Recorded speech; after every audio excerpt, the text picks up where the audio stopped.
The Anunnaki were not just one race of people from one planet. They were people from multiple planets in different star systems. And guess what?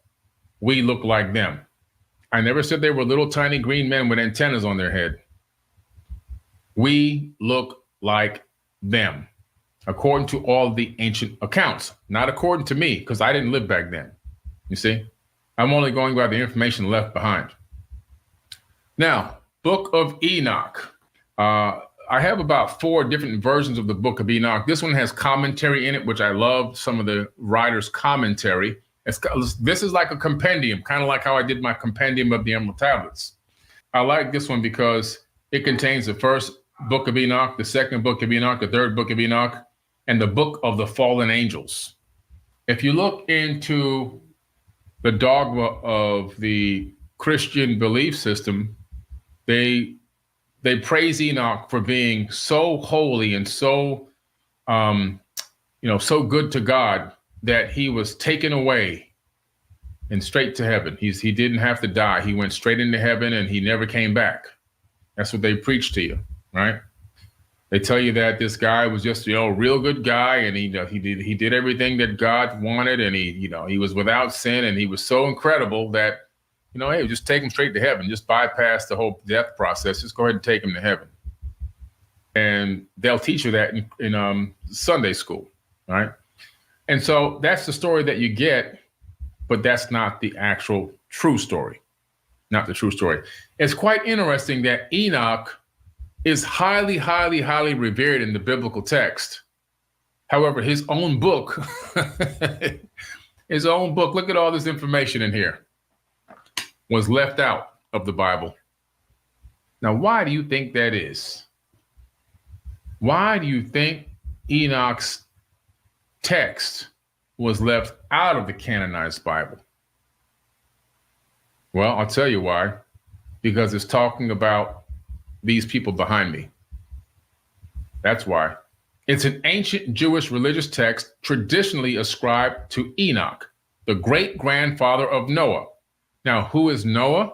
We know now, because I've been reading the Epic of Gilgamesh, that Noah is actually Ziusudra, okay? That's his real name, Ziusudra, before it was converted to the name of Noah in more recent texts. His original name is Ziusudra, or even in some, depending on which version of the Epic of Gilgamesh, Akkadian or Babylonian, it could be Utnapishtim, okay? Ziusudra is the most commonly known name. But Enoch is the great-grandfather of the person that was actually given the instructions on how to build a ship to be saved from the flood. Now, this ship that he actually built, we discover in the Sumerian tablets, is not a gigantic boat like what they have been preaching to you in Sunday school. He was given the instructions, and how do I know this? Well, the tablet is actually in the British Museum. He was given the instructions on how to build a gigantic round disc submersible, or maybe it flew. I don't know. We don't, nobody knows. And it was cut up into sections like a pie on the inside. And he was told to put his local flora and fauna and his local livestock in that disc. Okay? He never built a gigantic ship. Not once did he build a ship. That is false information. Not once did 2 parakeets and 2 lions and 2 deer and 2 cockroaches and 2 fleas and 2 ticks and all this come on the boat. Didn't happen, okay?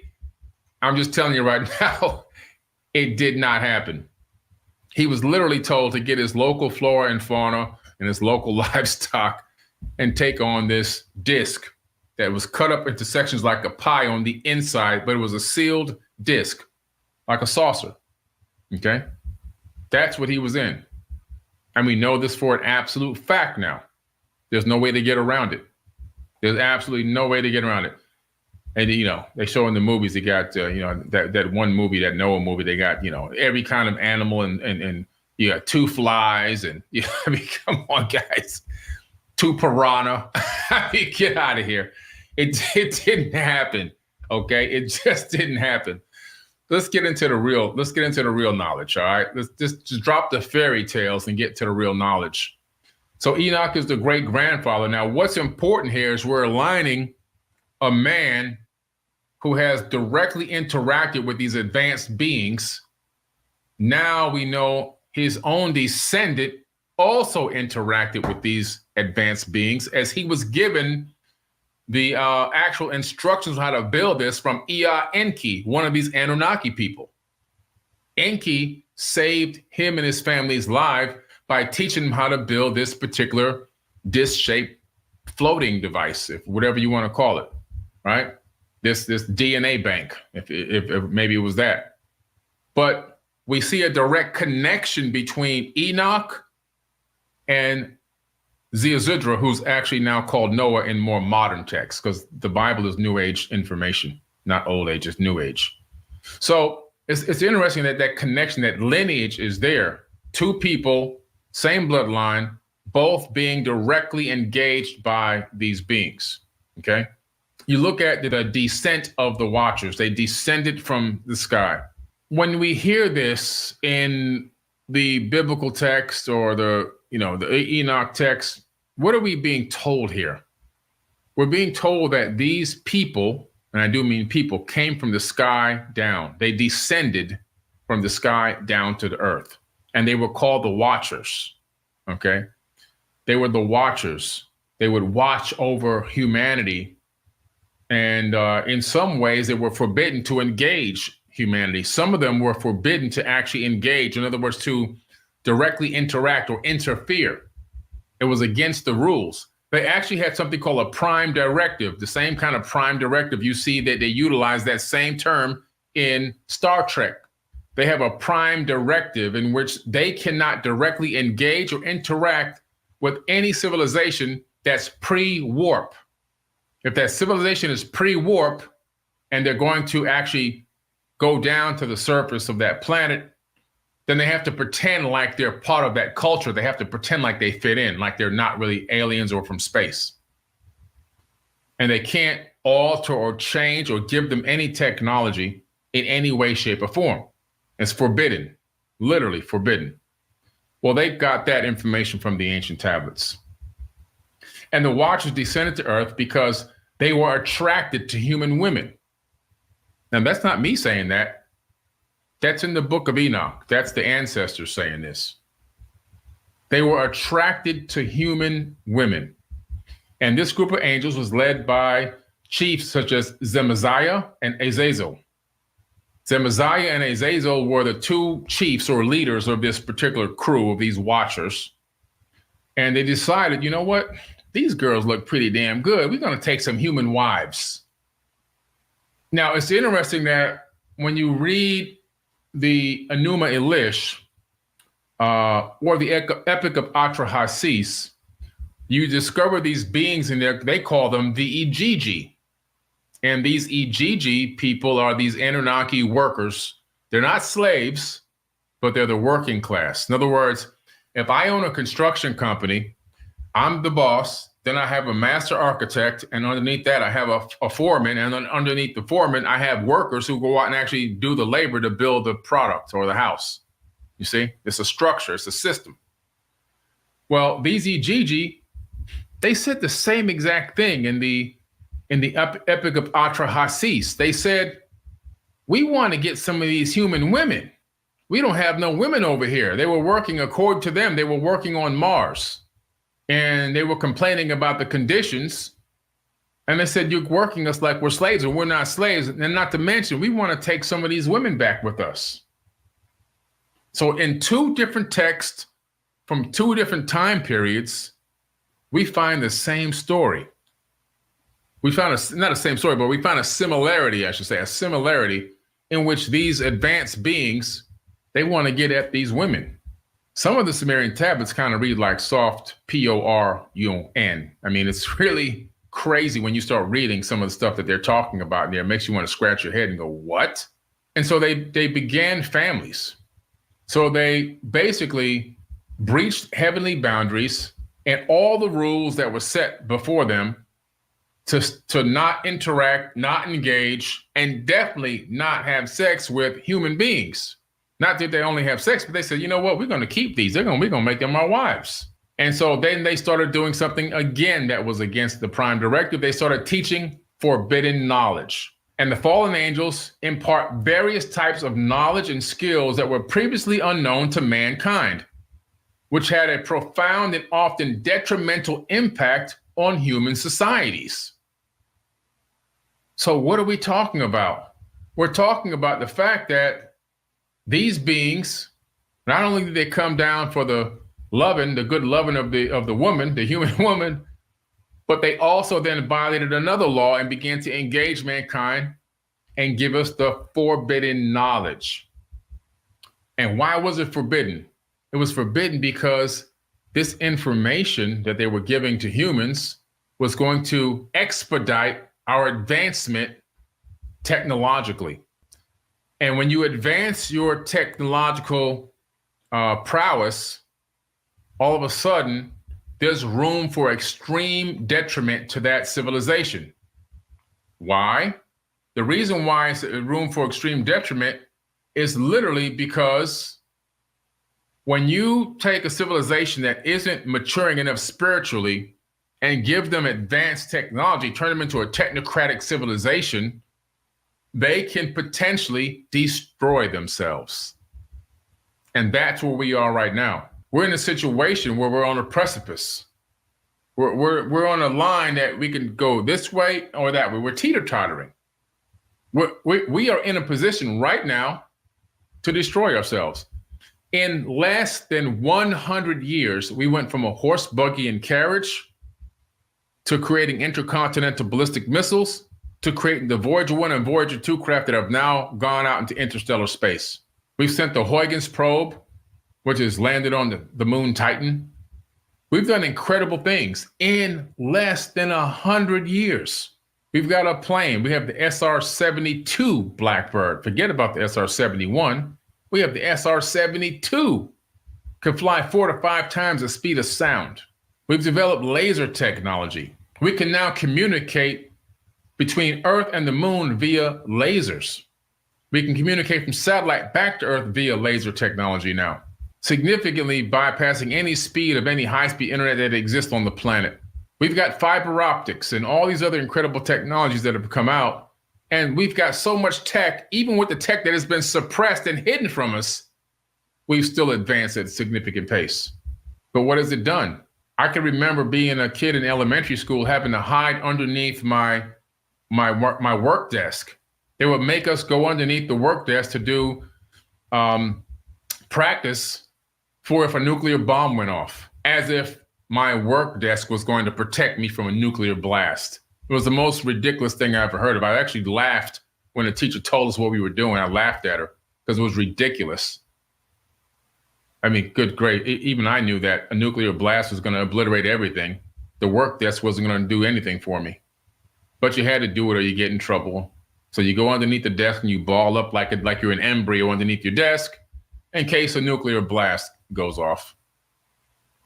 You know, that was the Cold War. So I grew up during the Cold War era, 70s and 80s, right? The tech is still there. There are literally tens of thousands of nukes on this planet right now today, tens of thousands of them. And the sad part is they're not on this planet to protect us from an outside invader. They're on this planet to destroy us while we're still on the planet. We haven't even left the planet. We can't even escape. It's here to destroy us while we're standing on the ground. Can you imagine being an advanced alien race flying by this planet and you use your scanners and oh man, they've learned how to split the atom. Oh, they've got an arsenal down there. Wow, they're really ready to protect themselves. Oh wait, let me hack these and check the trajectory of these intercontinental ballistic missiles that they've created. Oh my goodness, they're set to blow up their own selves while they're on the same planet. Don't stop here. This is a ghetto. It's a ghetto. Come on, man. And so now what do we have that, besides the nukes, now we have other types of weapons, digital weapons, right? We haven't even began to put any type of restraint on the release of the amount of AI and robotics that's going on. I love the AI stuff and robotics. I think it could help mankind significantly. But I think in the way it's being released, not too safe. I just read an article that the U.S. military at DARPA, or the DARPA program for the U.S. military, has literally just developed the very first fighter jet that runs purely on AI and put it into a dogfight. So it's a fly-by-wire fighter jet, which means it's on the grid. We're talking about Skynet now, but Skynet with a consciousness. Isn't that the movie Terminator? Didn't we already watch that movie Terminator? We didn't learn anything from the Hollywood movie. It was a documentary, and now we're living it in real time. We got to be careful.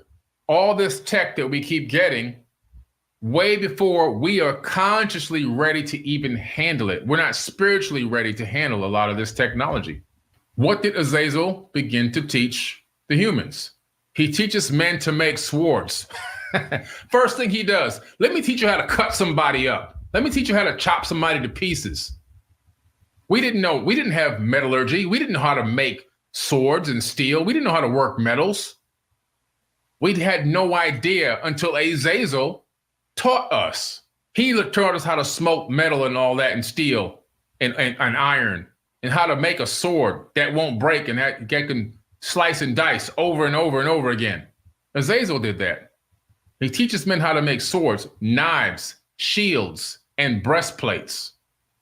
We didn't have anything. It didn't exist yet. Azazel taught us that. One of these Anunnaki people, and I do mean people, person, humanoid, a person that puts on their pants one leg at a time. Not no mysterious angel with wings flying around and, I just want to disobey God and come down here and teach them how to make weapons. No, a person, a physical being that can have sex and have babies, which they did, and have wives and everything else. Azazel also teaches women the art of beautification, including the use of makeup and jewelry, which is suggested to have incited further sin. So he got them all dolled up, got them looking all nice. Let me take your beauty to another level with these powders and with these scents and with these colors. Put it on your face and your lips and everything. Make your lips look even more juicy, make you more desirable. Azazel did that.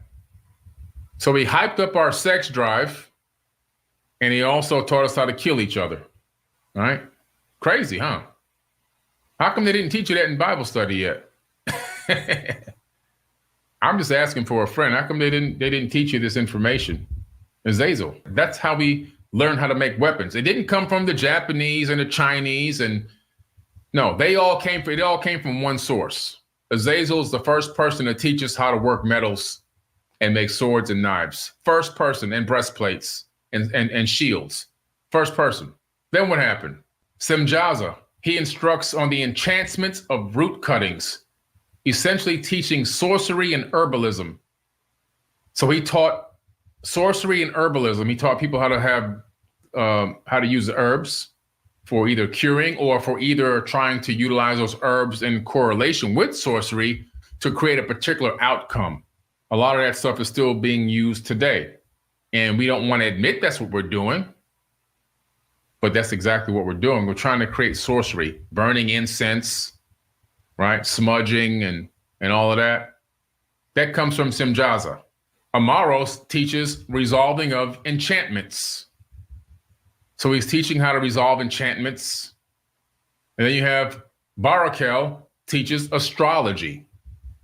So the first time we were taught anything about astrology and how it applies to human behavior, that came from Barakel. Then Kokabel taught the knowledge of constellations. He gave some real knowledge on constellations, star systems, orbital periods, star alignments. All that came from Kokabel. Okay? Then you have Ezekiel. He teaches about the knowledge of the clouds and meteorology. So now they're getting information on the clouds. Stratus clouds, cirrus clouds, predicting weather patterns, understanding barometric pressure, All of that comes from this guy, Ezekiel. And then you have Arakiel. He teaches about the signs of the earth, which might be interpreted as geology, right? Or geomancy. So he's teaching geology, stones. He's teaching you how to understand layers going down, how many years back in time that goes, how to detect an area where there may be flowing rivers underneath the land, where there may be dangerous argon gases that you don't want to dig there or create something under that area. All these things, you know, tectonic plate movements and volcanic activity, and all this information is coming from this guy, okay? Arakiel. Then you have Shamsiel. He teaches about the signs of the sun, like the solar behavior and the solar cycles. So he's teaching about the solar maximum, the solar minimum, CMEs, coronal mass ejections. He's teaching all this information to the people. So they have a full understanding of the solar minimum, solar maximums, and how that affects global warming and global cooling, how some of these CMEs can literally affect our magnetosphere. Then you have Sariel. He instructs on the course of the moon, which encompasses lunar cycles and possibly lunar astrology. Sariel's teaching this. So the whole lunar cycle, all that's being taught by Sariel.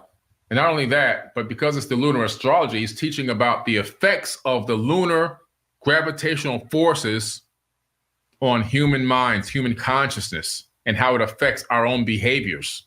Still to this day right now, I don't know if you knew this, but during the full moon, which is totally predictable, do you know that police stations ramp up and have more policemen on staff that night? And the emergency room at hospitals have more staff that night on a full moon? Do you know why? Because on full moons, there's going to be more activity with crime and with injuries, either stemming from crime or other, maybe more car accidents or whatever, on the night of full moon. Full moons directly affect human consciousness. Directly. This is well-known information, and anybody could look that up. And so you have the consequences of all these teachings that these beings did. I don't call them angels because they're not angels. They're not angels in my book. The knowledge imparted by the watchers leads to increased sinfulness and corruption among humanity, according to the Book of Enoch. The text portrays this dissemination of forbidden knowledge as one of the key factors leading to the moral decay and the eventual decision of God to bring about the great flood in the form of a divine retribution. I'm almighty. I'm all knowledgeable. I'm all knowing. I'm Alpha and Omega. I'm the beginning and the end. I think and things come into existence. I breathe and wind blows and I snap my fingers and I create multiverses and all this good stuff. And I got a couple of bad apples that just don't want to listen to what I have to say. So they break my rules and they go to this planet Earth and they start teaching people how to, do things, and gave them a little bit too much knowledge.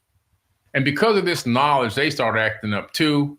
Instead of me going down there and setting everything straight and doing some real teachings, doing some workshops, I think I just, go ahead and wash the whole planet away. Just flood it. Just kill everybody. Just kill as many people as I possibly can and see if I can start over like a fresh slate, because I'm God, and it would be just too easy for me to snap my fingers or go down there and teach. So I think what I will do is I'll just destroy and kill everybody. Women, children, everybody. Just kill them all.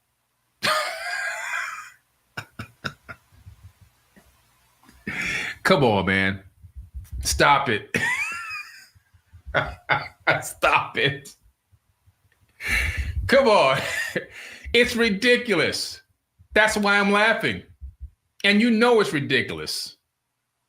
So do all the pastors listening to me right now. It's an absolute farce.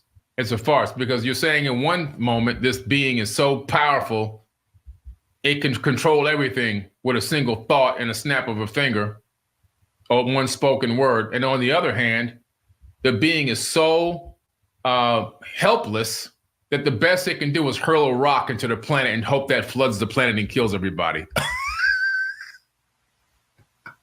Come on, man. Which one is it? Is the being all powerful, all knowing, all knowledgeable? Or is he, it's always a man, or is he weak and only has enough power to do a couple things like kill people? Because when you read this Bible, there's one thing that's guaranteed you'll find out when you go through this Bible like I have. God kills over 3 million people in the Bible. The devil kills nobody. He kills nobody. Satan kills nobody. God kills 3 million. Think about that. That's why in the book of Isaiah, God says, let me read the exact verse for you.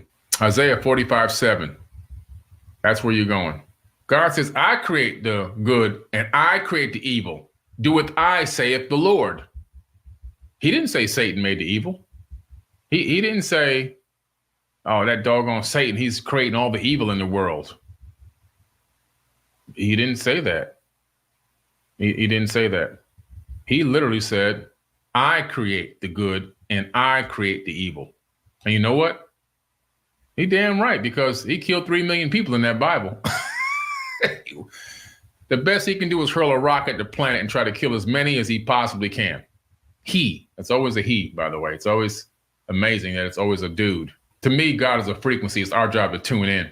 So that's what happens. Pretty interesting, right? The punishment to the watchers is, as the result of their actions, the watchers are judged by the archangels and are subjected to severe punishments.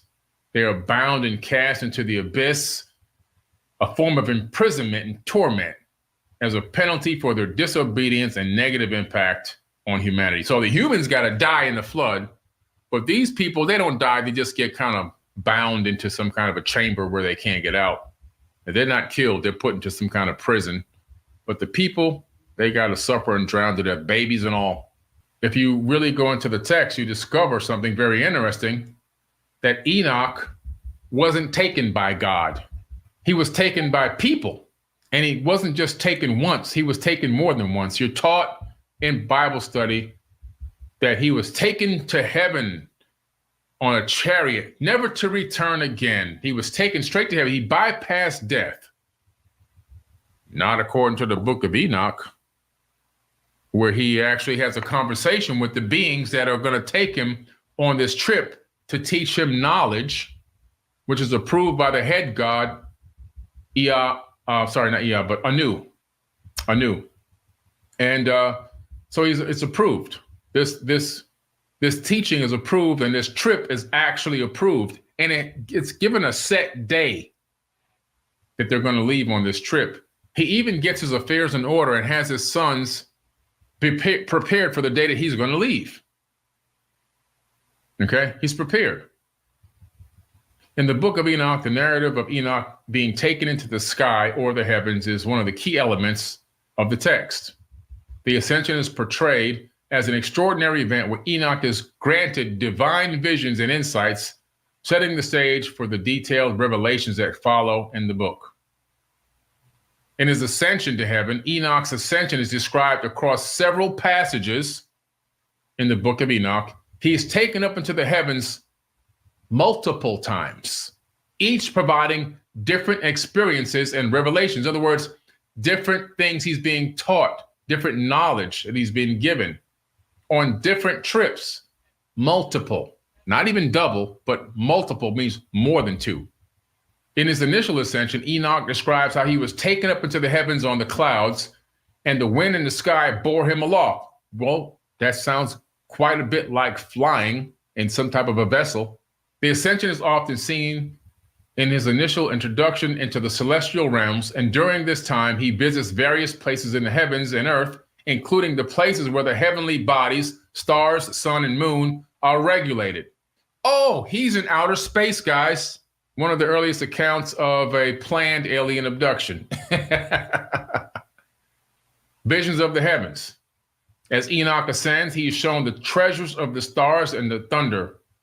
Among other secretive and sacred places of the heavens, he witnessed the workings of the natural world from a divine perspective. So he's looking at the earth from atop, and he describes it as a giant ball. Understanding the operation of the cosmos, the weather patterns, and other natural phenomena from above, looking down on the planet. He's seeing the clouds from the other side. This isn't a story about some heavenly father, a sky daddy with a magic wand, whisking away a good human into heaven. It's a story of advanced beings with advanced technology that's capable of space travel, taking a man from the earth into space and teaching him things. This is why the Book of Enoch is not in the Bible. Then you have the revelation of secrets. Throughout his heavenly journey, Enoch is also shown secrets that are not known to other humans. He's given forbidden knowledge. These include ultimate judgments of the angels and humans, hidden paths of the stars. He's given star maps and the storehouses of life and rain, which are meant to explain both cosmic and earthly operations from a divine standpoint. He's given the information and knowledge how to predict weather patterns on Earth. That is what the Book of Enoch is all about. What kind of initially drew you to say, you know what, something about this pyramid, I just want to begin to research it. What drew you to use your engineering prowess on breaking down this pyramid? Well, the Great Pyramid, as you know, is probably the most talked about, the most studied. Have been more books written about the Great Pyramid than any other single pyramid in the world. And so all the focus seemed to be on the Great Pyramid. Mm-hmm. And because of the attention that it has received by ancient researchers and explorers, there's more data available to analyze. And, you know, the dimensions, measurements, and the condition of the interior chambers have been discussed and noted and marveled at for decades, 100 years, since Petrie was researching in Egypt. But for me, the one book that actually resonated with me was a book by Peter Tompkins called Secrets of the Great Pyramid.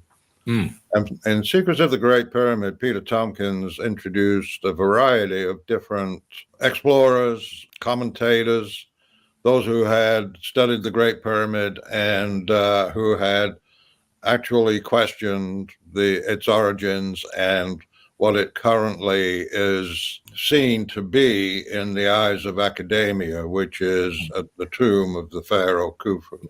Yeah, and so right.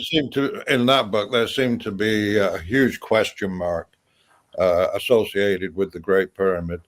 And Tompkins himself, punctuated that with his own question, could the Great Pyramid embody a high science from our ancient past? And it was a question mark that resonated with me. And because of the detail that he presented in his book with respect to the schematics of the Great Pyramid, the interior arrangement, the chambers, the shafts, the passageways, and how unusual they all were, and each feature raising a question in people's mind: why? You could look at a meme of the Great Pyramid and its interior chambers and just paste question marks all over it. Right? It would be like you'd be just flooded with question marks. That's basically what kind of set me off. And it was during the reading of that book that I pondered on what the original purpose was. And it occurred to me that, and this was kind of like a study from a ROI perspective, a return on investment. To recognize that the culture that built the Great Pyramid were significantly advanced in their manufacturing methods and building methods. And what they had built was representative of the state of the art of their industry at that time. But the Great Pyramid and other pyramids too seem to be the only remnants of this lost civilization that was employing advanced mathematical and engineering tools and science in their building. So as I was pondering that question and the expense, just the sheer expense of building the Great Pyramid, I got a quote from an estimator in the UK who estimates conventional power plants, and he said it would be $25 billion to build the Great Pyramid. I think that's a conservative estimate myself. I think there are right now too many unknowns with respect to how, what remains to be found, because they're finding stuff all the time, right? These new explorations are focused on muography. And then there's the explorations of the shafts that run to the Queen's Chamber shaft, and the King's Chamber shafts. So all of this activity and all of this new information that is coming out and has come out over the years was incorporated into Giza, the Tesla connection. To my mind, it was like, well, to spend that much money and invest that much resources into a structure, they had to have been getting something fairly significant out of it. And, and what better return on investment than actually energy? So that's why I named the Giza power plant the Giza power plant, my first book. I hadn't even figured out how the bloody thing works, so I had that to go through, and it was a process of reverse engineering, and it wasn't. I mean, I just didn't rely on myself. I had notions, I had ideas about what this feature may have been doing, or what this feature may have been doing, but it was kind of like bouncing those ideas off of fellow engineers, specialists. There was a string of specialists that I consulted over the years. There were civil engineers, construction engineers, electrical engineers, physicists, you name it. So, it was chemical engineers. And so it's kind of like, when I finally put the Giza power plant together and got it published, it wouldn't have happened just based on what knowledge I contained at the time I started the project. Right. I had come up with a hypothesis a long time ago that the shafts that were aligned with star systems could have been used, possibly, just a hypothesis, communication. But I said, what would they use to communicate? So I hypothesized hydrogen frequency, because I know that's what we use right now in modern astrophysics. And I saw in your book that you had come up with a theory about hydrogen generation or extraction of hydrogen atoms from water. Can you talk about that a little bit? Yes, and this is where when doing that reverse engineering or study of the Great Pyramid, the whole pyramid, I treated the entire pyramid as one complete system. And so if it worked as a machine, and it certainly looks like a machine when you look at the cross section of it, and it has the precision of a machine, only on the scale of acres. So it's kind of that's a significant point when you say, hey, this is a machine. How does the machine operate? And every part of the machine plays its part, and everything is related. So with respect to hydrogen, the one key bit of evidence in the Great Pyramid is in the King's Chamber, and that is the northern shaft. So the northern shaft, it has a width of 8.4 inches and a height of 4.8 inches. And the wavelength of hydrogen is 8.309 inches. And the suitable waveguide for hydrogen maser would be a wavelength wide and approximately half a wavelength high. There are questions with respect to, well, were the shafts shielded? And, those materials do not currently exist in the pyramid. Right. So it's hard to say what else may have been in there and allowed this machine to function. Mm-hmm. But the hydrogen aspect of it also, you move down to the Queen's chamber, because if you're saying, okay, they were using hydrogen and pumping the hydrogen to a higher energy level, which in microwave amplification through stimulated emission radiation, which is a maser, which is the laser was first called an optical maser because the laser is the light, and this is microwaves. Right. But so in order to have a medium,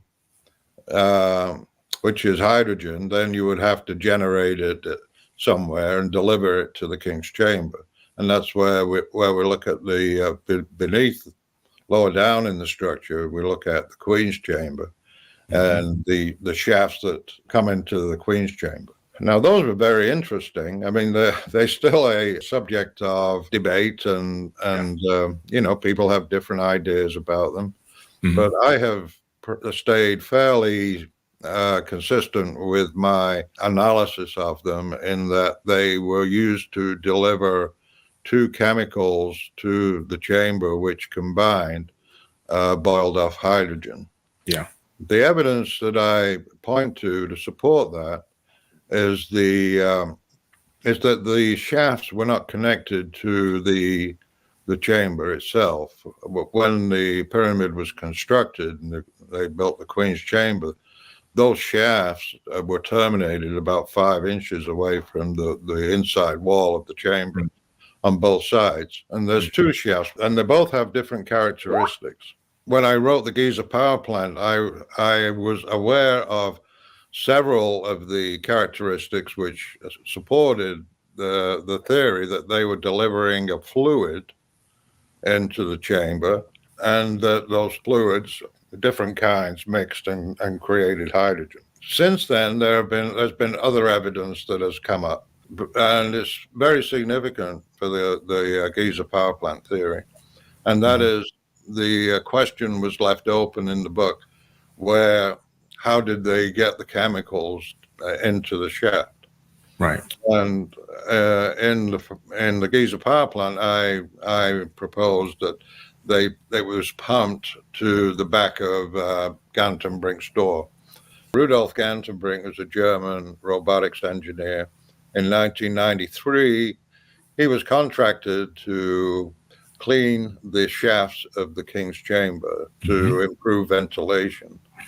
And while he was there, he made a proposal to actually explore the Queen's chamber shafts because nobody knew where the exits were to these shafts, right?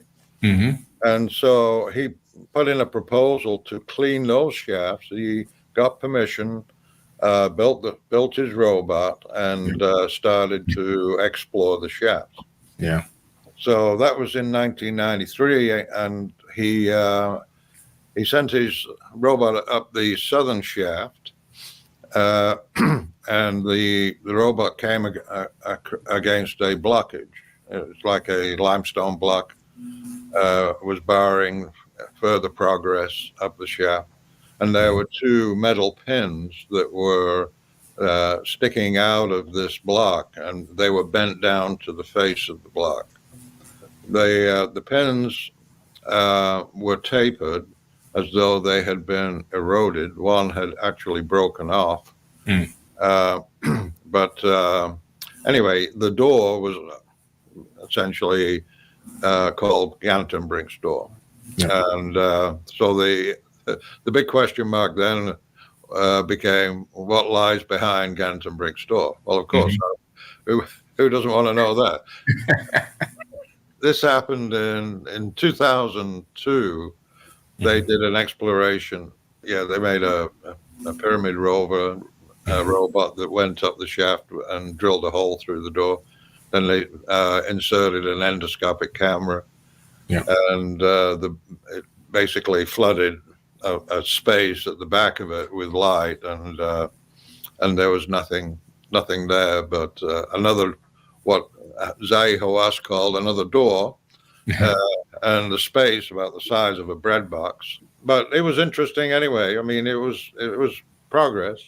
The ideas that were floated by the different Egyptologists and specialists, who were interviewed, were interesting. All the Egyptologists seemed to be united in their belief that there was something magical going on, and that the pharaoh, the king's soul needed to go up those shafts to exit the pyramid. Well, it's quite amusing when you look at it, because there was the narrator for National Geographic's kept asking these awkward questions, and she was saying, well, what about the blockage, and then one of the Egyptologists, I think it was Mark Lehner, said, well, the king's soul would have no problem passing through that limestone block. They call it a dummy door or a false door. Yeah. And it's like, oh, magic. And then there was another Egyptologist, Rainer Stadelman. He talked about the existence of the metal pins. And he said that, they were magical instruments that the soul used to raise the door so he could pass through it. Yeah. Well, they're united in the idea that the king was exiting the pyramid through those shafts. He could probably leave the pyramid 4 times a week if he was on a diet. Right. And, it's laughable. I mean, it's just laughable. It depends which direction he wants to go, north or south, right? I mean, you're making a lot of great points, and I'm so glad that you're speaking. I'm allowing you to speak your mind, because people hear from me a lot, and I keep describing the Great Pyramid for the last, 15 years as a machine. Yeah. It's a gigantic stone machine, and also I believe it's also a gigantic stone computer. Right. And with a lot of things encoded into it, and really like a time capsule for people like you and I in this current time to decode it, and for us to tell the people what happened back then and how high society existed and the technology that they had that we don't have yet. But when people hear me saying it, I mean, sometimes it's like a parent and a child, and eventually the child will hear the parent saying something, but when they hear it from the neighbor's parent or a friend, all of a sudden they really believe it, but of course you come with a lot of credibility. Your accolades and credibility in engineering as a real engineer far supersede anything that I know in engineering. I just come up with hypotheses. Now your hypotheses are also, there, but they're based on your life experience and your study and your research in the field of research that you've chosen, for your own career, which makes it that much more, in my opinion, credible. And I think, and one of the things you had brought up earlier, the ROI, the return on investment, the reason why I do believe this is a gigantic stone machine is because you cannot say to your civilization, hey, we're going to move over 2 million blocks of stone and build this impossible structure and hope that it pans out, hope that it works. And your taxes are going to go up. Right. I mean, you have to have foreknowledge. This is something that's built with complete foreknowledge, with complete blueprints. There is no room for error. There's no room for mistakes. This thing is so precise. The entire thing must be blueprinted and figured out beforehand, and with foreknowledge, knowing that exactly what it was built for would actually happen. So you're talking about a real ROI, not the hypothetical. This is real. You don't move that kind of mass and build something that sophisticated just for happenstance and say, hey, let's see if this works out, guys. Let's see if, let's see if this pans out for us. No, you don't waste those kind of resources, especially in that time period. They knew what they were doing, exactly what they were doing, and they knew exactly what the outcome was going to be before they even started. So I mean, of that I am convinced.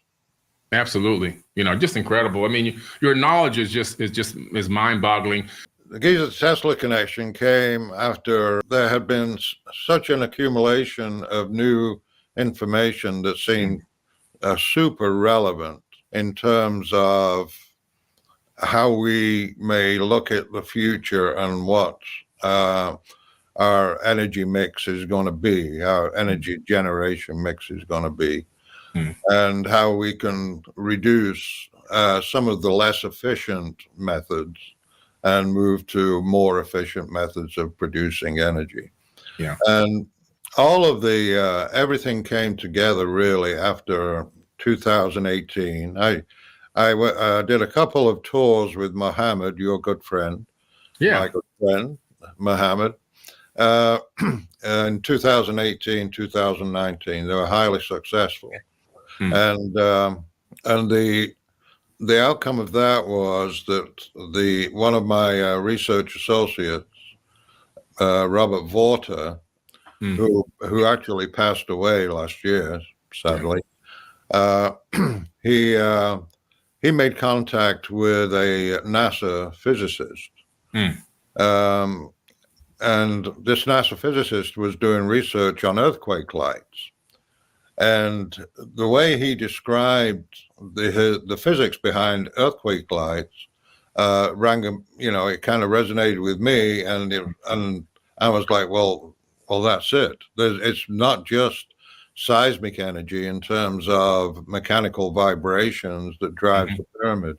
It's also the flood of electrons that are flowing from the lithosphere through the pyramid and being channeled in probably various ways. In the Great Pyramid, it would add to the creation of the mesa, and as far as when you think of the Tesla connection, you look at the Wardenclyffe Tower that he was hoping to build and had started to develop before his funding was pulled. But the wireless transmission of energy seemed to be the objective for Tesla.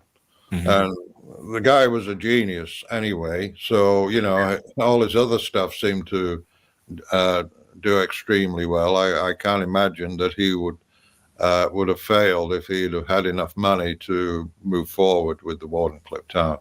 In the Giza-Tesla connection, first of all, I identify the Tesla connection as being the wireless distribution of energy. That's one part of Tesla's work that I refer to. The other part is his earthquake machine. And this machine, in order to function, needs a good rep on occasion. It needs to have a vibration driven into it. Also, vibration needs to be driven into the earth.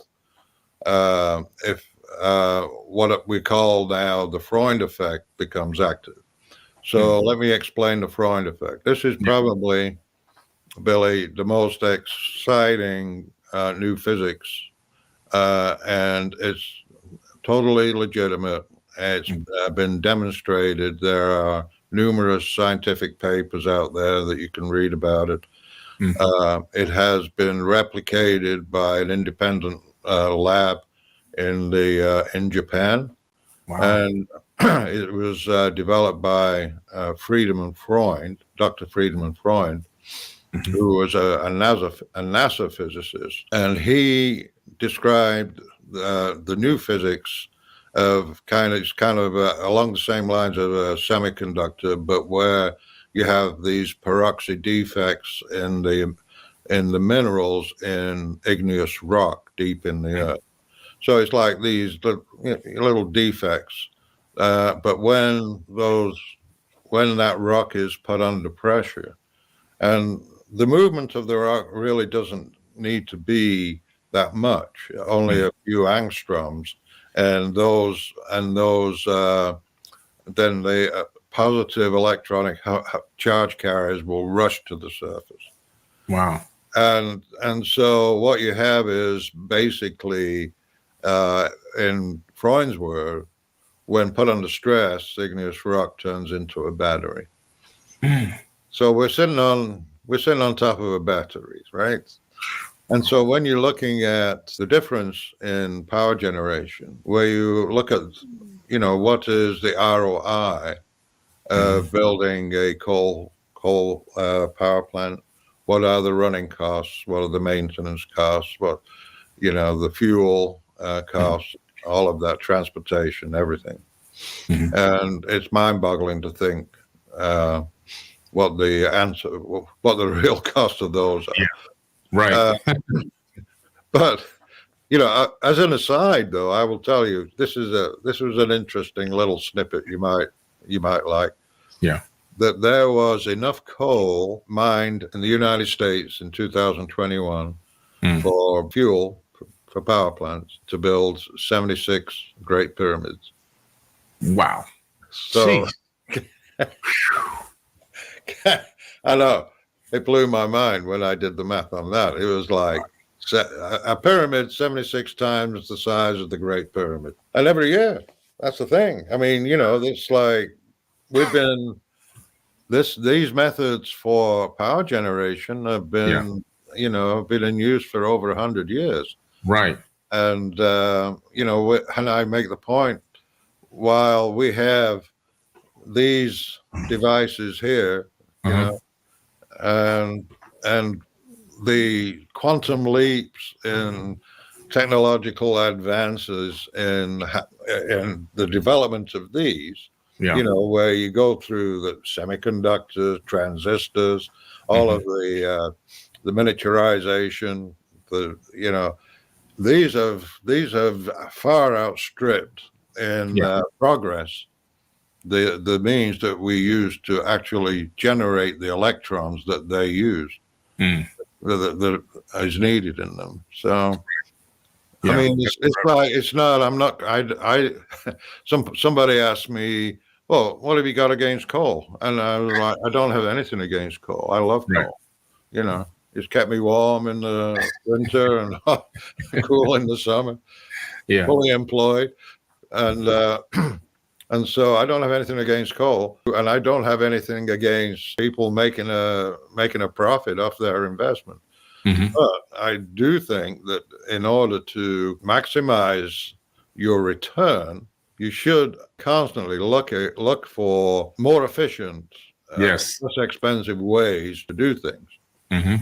And I think that knowing the Freund effect, knowing that we're sitting on a battery and we're not even tapping into it, it's like I think when I look into the future and you look at funny thing happened when I was finishing up my book. It was almost like I was in this time warp where the past rushed forward and the future came back, and I'm in the middle of it, and I'm looking in the past and I'm looking into the future, and it just gave me a sense of great hope for the future, where a lot of people feel a lot of despair for the future because of, just like a limited vision of what's going on right now. Yeah. But I have great hope for the future. Yeah. If you look at the way society has changed over the years, since the development of, the first computer, for instance, Charles Babbage, is claimed to be the inventor of the first computer. His computer was huge, it was a big iron monstrosity. It had shafts, rods. It was megalithic. Megalithic. Lots of parts, lots of thousands of moving parts. Yeah, and you won't be able to lift it on your own. And so the output of that machine that he built is contained in a very, very small fraction of the power of your cell phone that you carry around with you every day. Technology, invention, science marches on. Everything keeps moving, man. Yeah, you got to stay moving with it. Yeah, absolutely. That was my motivation for writing the Tesla connection, was to incorporate all the different explorations over the past, the new discoveries, and then specifically and more importantly, to highlight Friedemann Freund's discovery. One of the things that kind of caught my attention in there was the Cadman's pulse generator. Yeah. And that's like, wow. Can you talk about that a little bit? Yes. There was I think it was in the 60s, a man named Edward Kunkel. He did some research. He thought that the Great Pyramid's interior would have worked as a hydraulic ram pump. And so he built one out of tubing. And I guess it worked. I don't know. But he wrote a book called The Pharaoh's Pump. Then John Cadman came along, and he tried to replicate Kunkel's experiment, and it didn't quite work. He focused on just the lower parts of the pyramid, the subterranean chamber. He spent, I don't know how many sleepless nights just whittling out a subterranean chamber out of plaster in his house. I think he's taking over the kitchen table and whittling anything in a guy's life. May not always work with the wife. But anyway, he lives in Bellingham, Washington. And I got to hear from him. He communicated with me, and he was sending me his stuff. And then ultimately I said, well, of all the people who I hear from and talk to, everybody seems to have an idea of how something should work. But this is the only man who'd actually done anything about the idea and built something. Right. And it would behoove me to go visit him and witness his pump on site. So I went out to Bellingham, and he had invited a hydraulic engineer to be there at the same time. And so we were out on his property, and he fired up his hydraulic pulse generator. It had a model of the subchamber. He had a pipe coming into it, and then a pipe going down to a wastegate. And he just opened up some valves, made sure that the water was running. There was no air in the system, and closed the valves and allowed the thing to run. And the thing that surprised me was that just walking up and down the path, which was on an angle. And underneath the path, he had a tube representing a shaft or passageway where the water would go in the Great Pyramid. And walking down the path was shaking with vibration. And it was, I timed it, it was 60 beats per minute, and it beat like a heart, which was very impressive. And so I was really impressed with his work. I admired it a great deal. I still do.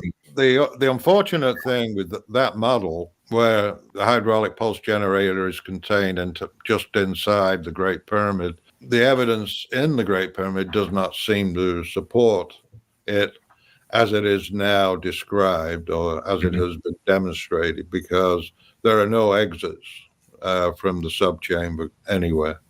And if you go down the south passageway, which is opposite the entrance, you go down to the end there. There is no opening in that area at all. Right.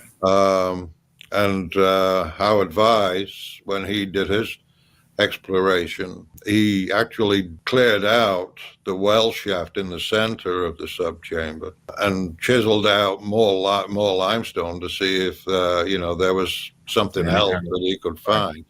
Then there was no exit through the center shaft going down.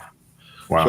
So that seems to work against John Cadman in terms of the pyramid being the source of the vibration. However, I do think that hydraulics played a big part on the entire site. If you take yourself away from the Great Pyramid and you look at it from a larger system viewpoint, you've got at least 9 pyramids on the Giza Plateau. Mm-hmm. And if were all built to perform the same function, then they would all need to be served by a central really high powered pulse generator that would actually shake the entire plateau, not just one pyramid. And so, I proposed in my book that, I call it the big daddy of pulse generators that may function exactly the way Cadman proposed it. But we don't know because we haven't found it yet. There have been several design changes in my work after learning what the ancient Egyptians actually did, as opposed to what I proposed they may have done. Right. And in all cases, they proved themselves to be a hell of a lot smarter than me. Well, they're smarter than all of us, so don't feel bad. When you look at the Great Pyramid, and you and I have been inside the Great Pyramid, and so many times been down the subterranean shaft, 65 meters, descending down, and then another 30 meters straight down, and the Queen's Chamber and all these other little areas. And obviously, we definitely see the same thing. We see a machine. I don't see a temple. I don't see a burial tomb. I see it as a machine. But what I also don't see are some of the things that appear to be missing from the Great Pyramid. Like it seems like some things were taken away. Do you come up with the same hypothesis? Yeah, particularly in the Grand Gallery, the slots on the ramps going up. The ledges next to the ramp going up. Those slots I proposed held these resonator banks. I describe the Great Pyramid as a giant musical instrument because of the acoustics, the way it responds to certain frequencies, and there's more information coming in on that, and there's more research actually being done. Yeah, there's a lot missing, and what form it actually took, I would love to know. But I'd have to go back in time. I need a time machine to go back. I know. Yeah, we both need one. I was inside the King's Chamber many times. Obviously, you as well. And you have the stone box or the granite box, which I don't think was there from the original, but maybe I could be wrong. But when you look at the corner piece, that corner piece on the left corner, it's blown off or it's missing. Right. But if you look straight across the room from where that corner piece is missing from the granite box, it looks like an impact on the wall, the granite wall. Do you really? have a hypothesis about that? Yeah. When the next time you go in and you walk in towards that granite box, on the left-hand side, you'll see that big corner that's missing. Then turn right around from that and look in a straight angle towards the wall about maybe 15 feet away or 20 feet away maybe. And you'll see that the granite wall was impacted, and it's the same shape as the piece that's missing from the granite box. Oh, really? Okay. Yeah. Now, what kind of force could create that? I don't know. That's interesting. I'm trying to imagine a piece of granite hitting another piece of granite and gouging out a significant amount of material, and it would be hard to imagine that could happen. But who knows? Yeah, you never know. I mean, you just got to take a look at it. I mean, this is all hypothesis, speculation. I think I think certainly don't. Keep your imagination active, and and if you have an idea, express it. Yeah. Thank you. I appreciate that. That's the way. That's the way we advance. That's how we advance. You're right. We have to throw ideas around. Bouncing, getting a chance to talk to you and bouncing ideas off you is incredible, because there's not that many people that I can really bounce these particular ideas off of. Not that people don't have IQs. It's just that people are specializing in different things, and in this particular area, you're one of the world leaders. Yeah. Now I've been to the Serapeum quite a few times. When I walk in that place, again, I don't get the tomb feeling or burial feeling. I get more of a machine feeling. Yeah. And I went in there with a Geiger counter, and I realized that those gigantic megalithic diorite and crystal granite stone boxes are still giving off higher than background radiation. Well, I first went in the Serapeum in 1995. It was closed to the public. It was, just dark, dusty, and no people there. I was doing a documentary with Graham Hancock and Robert Bauval with Netherlands Television. And one thing that I noted immediately was that these boxes seemed to be extraordinarily well crafted. And I had with me a toolmaker square and a straight edge, and I jumped down into one of these crypts and laid the steel against the granite, so to speak. And it was just like I was laying it on a precision surface plate in a manufacturing plant. Wow. So that impressed me a great deal. When you're faced with just a raw block, right? Yeah. And you, as a manufacturer, and you want to design a process on how to make it, and you look at what tools, machines are available to you, and then lacking any tool or machine that's capable of doing what you want to do, you design and build a different kind of machine to do the work, or several different kinds of machines to do the work. That's just the way it has to go. With the Serapeum, I try to get a quote from several granite surface plate manufacturers on actually creating one of those granite boxes. 13 feet long, 7.5 feet wide, about 8 feet high. And the interior hollowed out and cut with precision. Only one got back with me and said, I appreciate this is a fascinating question. I have fascinating objects. I'd like to say that we could do it, but we don't have the equipment to do it. If we wanted to create a box, we would cut 5 pieces and ship them to the site and bolt them together, and that's pretty much the way we would approach that. So they didn't have the machine to do it, and and the problem is that a lot of people will say, oh well, it can't be done today. That is a misconception, in my opinion, because that certainly could be done today if there was enough money thrown at it. To say the government wanted one of those boxes made, it could be done. Right. You would be building some highly specialized equipment to do it, but certainly it could be done. There's nothing that cannot be done in terms of that. Right.